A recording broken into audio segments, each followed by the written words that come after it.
Remember when Pyro got cancelled? It all started exactly 1 year ago from today, and the situation was surely something to behold for those of you guys that were around for it. I remember all this going down right when I started getting into Twitter and general internet drama, and it was nothing I had ever seen before. There were countless videos made on this situation, and the whole month of November was basically people either attacking Pyro, defending him, or a little bit of both. Now that it's been a year since everything went down, I figured it'd be nice to take a trip down memory lane and see whatever came of the situation. Let's begin on the faithful day of October 29th, 2020. The day was just getting started. People were doing what they normally do on Twitter, either shitposting or arguing with others. To put it simply, it was just another day on Twitter. Things would suddenly shift as early that morning, Twitter user Ivory Rasmus would put out a series of posts claiming that Pyro had them when they were 15 and when Pyro was 19, and that they had screenshots to prove it. They claimed that it had been going on since they were 15 and that they were finally able to muster up the courage to speak up about it for everyone to see, gathering the evidence in an Imager link. This stuff sent ranged from your typical normal banter between two people to some very NSFW that were just awful to look at and make you wonder why some people even exist in the first place, including the classic copy pasta that we've all come to love by now. The initial evidence was a lot to take in, as there was no doubt the messages would ruin Pyro if they were proven to be true. There was one screenshot from the Imager post that stuck out the most. It was dated January 2018, in which the person Ivory was speaking to was worried about Keemstar having dirt on them, talking about all the cringy RP stuff that they did, contemplating deleting their Discord account, making a new one, basically wanting to cover their tracks so that Keemstar doesn't ruin them. This was the message that gave a lot of people the idea that this wasn't just some random person Ivory was speaking to, but there still wasn't that much evidence showing that it was Pyro just yet. One thing was for certain, people were all over this news, as it was quite shocking to even think of Pyro acting in such a degenerate way, and videos and Twitter posts compiling all of the evidence started to slowly come out. At first, people rightfully assumed the evidence was fake or falsified in some sort of way, as not only did Pyro never show any signs of acting this way in public or private ever, there were things that Ivory did that weren't exactly in their favor. Things like the Discord account being deleted, inaccurate dates, and Ivory censoring some of his own messages were brought up the day the evidence dropped. Hell, some of the screenshots look to be off the desktop version of Discord, which is very easy to inspect element messages to say whatever the hell you want them to say. All of these counterpoints were valid, mind you, as you wouldn't just take messages for face value unless you have some other evidence to back that claim up, and in today's age it's very easy to Photoshop or inspect element a message and try to slander someone's name. People would speculate on the drama and many theories were thrown out about why Ivory was saying all of these things about Pyro.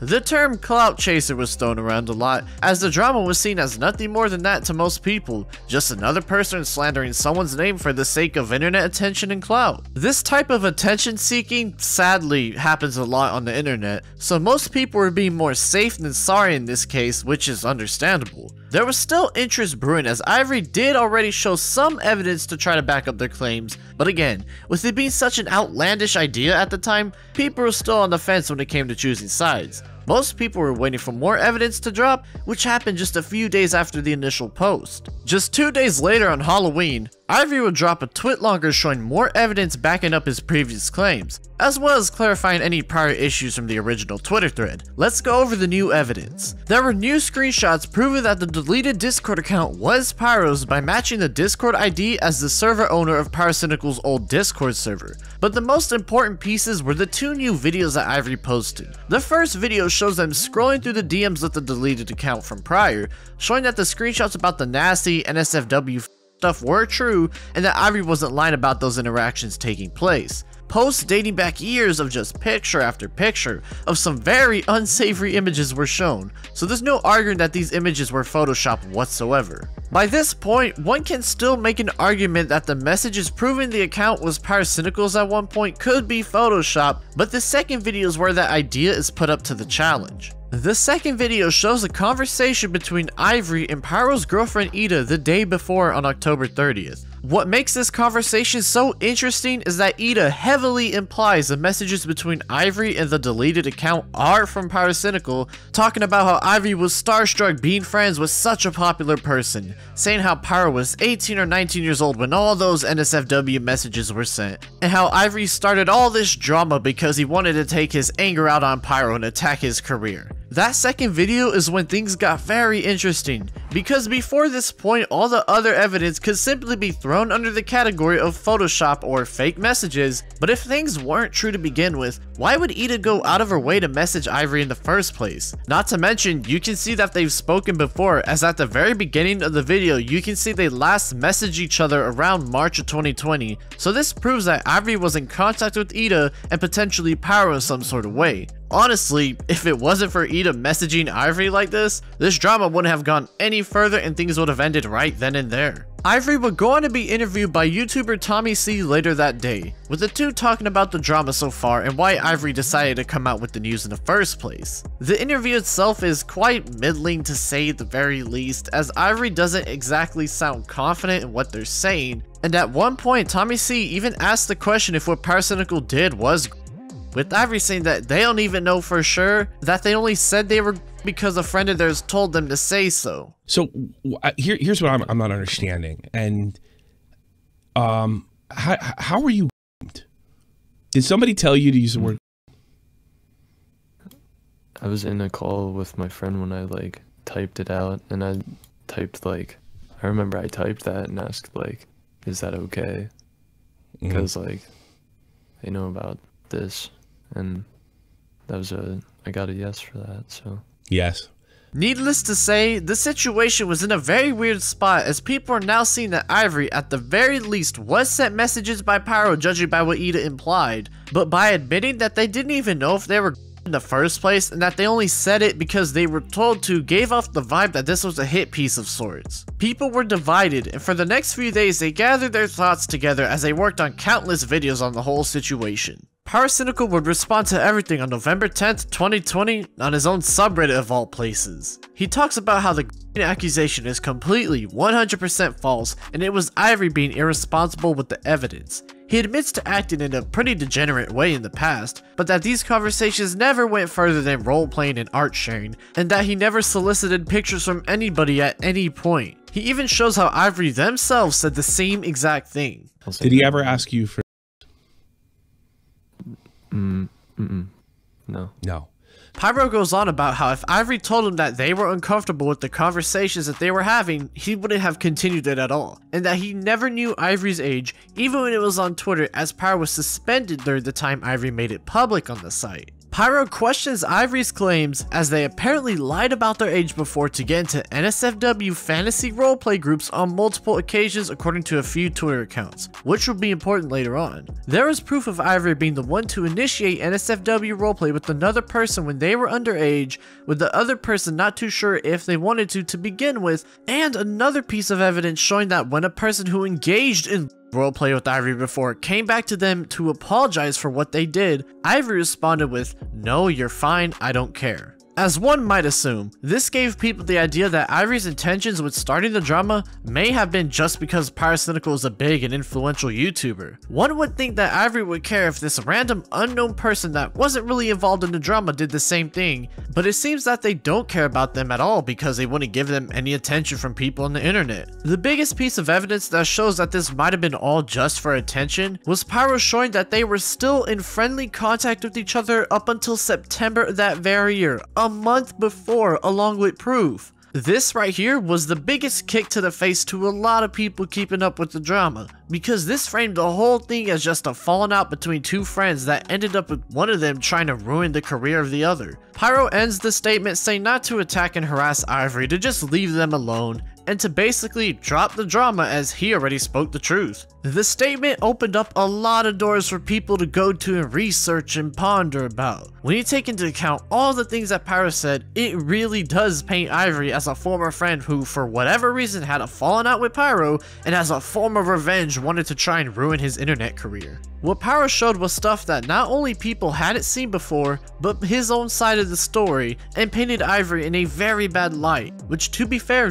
did make sense at the time. Ivory seemed to be just another clout chaser in the eyes of many after this statement came out, because when push came to shove, Pyro was able to show the inconsistencies in Ivory's story while providing evidence of his own wrongdoings, like baiting people to NSFW roleplay when they weren't of age. The drama was more or less over at this point in time. Most people made their videos about their opinion on the whole matter, and the main consensus was that, yeah, Ivory was jailbaiting people back then and a clout chasing piece of shit, and Pyro was into some really weird and embarrassing fetishes that he probably wishes people didn't find out about. However, there was just one little issue with Pyro's statement. Not once did he address what his girlfriend Ida said to Ivory in those Twitter DMs. And as we know by now, the messages between the two heavily imply Pyro knew Ivory's age at the time, along with the victim blaming and whatnot. With most people declaring the drama over and moving on, there was a certain turkey in the background working carefully with this jarring piece of evidence in mind, and he wanted to show people that things weren't exactly what they seemed like.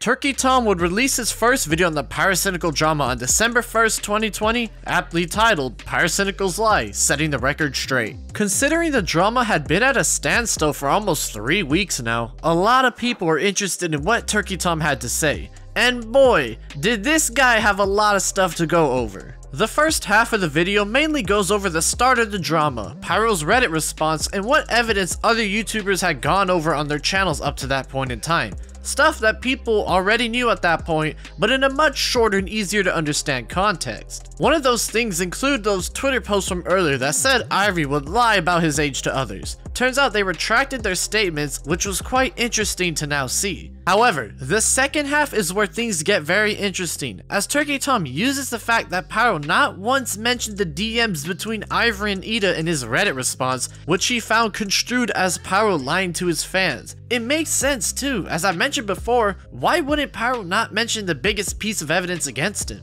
It made it look like he was hiding something from everyone, and Turkey Tom was the only person who noticed this and had the audience and influence to make a video on this glaring issue. Tom goes on about how there were a multitude of creators that mishandled the situation, spreading misinformation like wildfire, and that these people were clearly not the right kind of people to listen to when it came to the situation. He would cap off the video by stating that Pyrocynical lied in his Reddit post and was manipulating the evidence in his own favor, when everything was pointed in a direction that he was a creep who was messaging a 15-year-old NSFW messages when he was 19. When the video first dropped, it opened up the eyes of many people keeping up with the drama. Turkey Tom was able to show that Pyro straight up avoided talking about his girlfriend's messages to Ivory, how they were the smoking gun in the investigation, and how the spread of misinformation from big YouTubers almost led to Pyro getting away with lying to his own fans. The drama was soon building up once again with this new revelation, with people starting to take an anti-pyrocynical approach to the entire situation at hand. Turkey Tom wasn't done, however,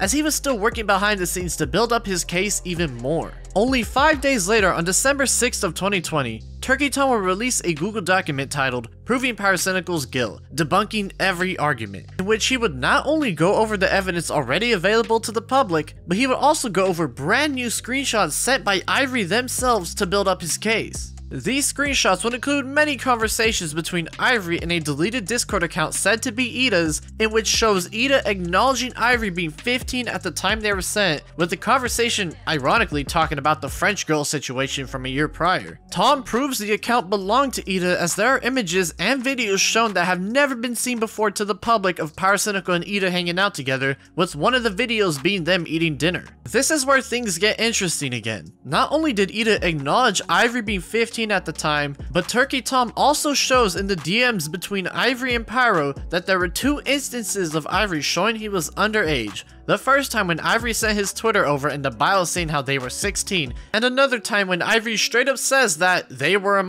At this point in time, Ivory was 16 and Pyro was 20 when the messages were sent. But it was clear to everybody that Ivory had told Pyro he was underage at this point, yet Pyro kept talking to them for whatever reason he had. The rest of the document debunks some claims floating around, like one where Ivory posted a copy pasta and people saying how it showed Ivory hated Pyro from the beginning. Needless to say, the document showed people that Ida knew Ivory when they were 15, how Ivory and Pyro had a friendship that seemed to be leading to something more than just a friendship, and how Ivory had shown Pyro that he was underage not once, but twice. Turkey Tom ends the document by comparing Pyro to Red Kiwis, a popular gaming YouTuber who sent NSFW images to a 14-year-old when he was 19, and how this situation seems to be similar, with the main difference being that Pyro never sent images of himself to Ivory. This Google document wasn't the end of it though, as 4 days later on December 10th of 2020, Turkey Tom would release another video titled The Pyrocynical Files Plus New Leaks, basically talking about what the Google document said, with one new piece of evidence being that Ivory at one point was planning to fly over and meet Pyrocynical and even mentioned getting a fake ID so that he could go drinking with him. This was yet another piece of evidence showing Ivory was underage, and as we know by now, Pyro still kept speaking to them as if nothing was wrong. Turkey Tom ends the video stating his opinion on the whole situation and Pyrocynical himself, with that being that he was using his fame to satisfy himself whether he realized it or not, and that Ivory was a victim of that behavior. Tommy C would have a second interview with Ivory about the new evidence, coming to the conclusion that things are starting to turn around on Pyrocynical, which he was right. Pyro started to bleed subscribers on his YouTube channel, losing a little under 100,000 subscribers in about a week's time. Pyrocynical wouldn't take this lightly and started to work on his own video about the drama in the background. On December 18th, 2020, Pyrocynical released his official response video about the entire drama, titled My Response. He goes over the drama and responds to the videos and Google Doc that Turkey Tom made, defending himself to a really good degree. He talks about how degenerate the roleplay was and how when he invited Ivory to go drinking, he also invited a whole bunch of other people, with YouTuber Sive providing an alibi to that claim. Like this, but I do remember back in 2017, Niall invited me and a bunch of other people to drink with him. And I remember telling Niall very last minute that I couldn't come, so I pretty much flaked on him. To say something was going to happen in a very public event with a load of people, even people Niall didn't even know and wasn't really close with, it's just false. Seriously. There's just no question about that. As well as showing that Ivory themselves didn't even get any weird undertones when the message was originally sent out. When he invited you, was there any kind of indication that it was sort of a date in any way? That there would be a wink-wink, date-like interaction? Did he give you that idea at all? He didn't, like, if he was, I didn't pick up on it. He starts to take apart Turkey Tom's Google document and show how very carefully he crafted it to make him look as bad as possible, while providing reasonable arguments to refute those claims. Like how he and Ida didn't start dating until 2 years later in those conversations she had with Ivory that was shown to everybody. How they were only friends at the time, and how she had no reason to confide in Pyrocynical with what she was talking about with Ivory. Pyro ends the video personally apologizing to Ivory about what he had done to them and how he should have been more responsible back then with his online antics. The video was met with an overwhelmingly positive response, as Pyro was able to show that he wasn't outwardly trying to groom Ivory, that he was just a degenerate furry into NSFW fantasy roleplay back then, and that Turkey Tom made the Google document either out of malice or with severe tunnel vision. Soon after the response video dropped, Turkey Tom started to get a whole load of dislike bombing on his videos about the situation as public perception shifted into Pyrocynical's favor. I mean, given the fact that the response video actually went over plenty of things Tom talked about and did provide good evidence or claims like the Sive alibi, this wasn't exactly the most shocking thing to happen. What people weren't expecting was Turkey Tom to respond himself in a video only a few days later. On December 23rd, 2020, Turkey Tom released a video titled Responding to Pyrocynical, in which he does exactly that. The main argument of the video is Tom doubling down on his claims against Pyrocynical while trying to explain to the audience why he was doing so. The video was met with a harsh response, as people didn't trust in Tom anymore, and seeing him try to double down on what he said before left a very bad taste in their mouths. The evidence will boil down to using the sentences and the screenshots to build your own narrative, and whoever you believed after that was the winner. An example of this was how Tom talks about when Ivory was flying out to go drinking. Even with after seeing Sive's alibi, Tom builds an argument based off the implication that people have experiences after public events. Sive Morton is then brought in to downplay this, stating that it was a public event and a lot of people who Pyro didn't know were invited as well. This is all irrelevant. Do you think Ivory would have just flown home after a night of underage drinking? And do you think that nothing happens after public events? This doesn't refute anything that I said. This could only refute a definitive statement claiming that they met up for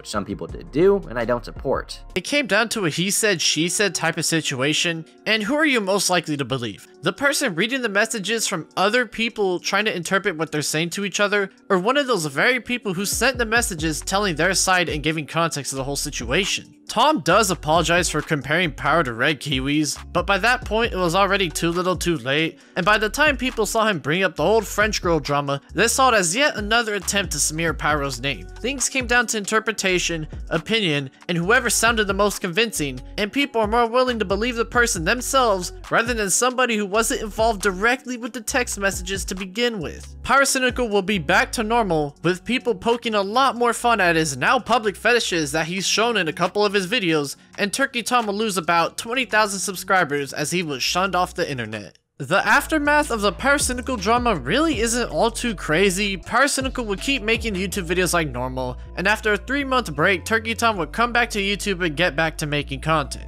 Pyro was able to successfully defend himself, and Turkey Tom was able to get his career back on track, so nobody really lost, they just had their own setbacks to deal with. Ivory is still around on Twitter promoting their music and posting every so often, so at the end of this giant debacle, all we got was a huge piece of YouTube drama that won't be forgotten anytime soon. I hope you enjoyed the video. I still can't believe it's been a whole year since all of this went down. I remember it like it was yesterday. Also, I want to hear y'all's opinion on the whole drama. I want to hear what you guys thought about the whole situation back when it first started in the comments below. Make sure to like and subscribe, and as always, with all of that out of the way, I will see you guys later.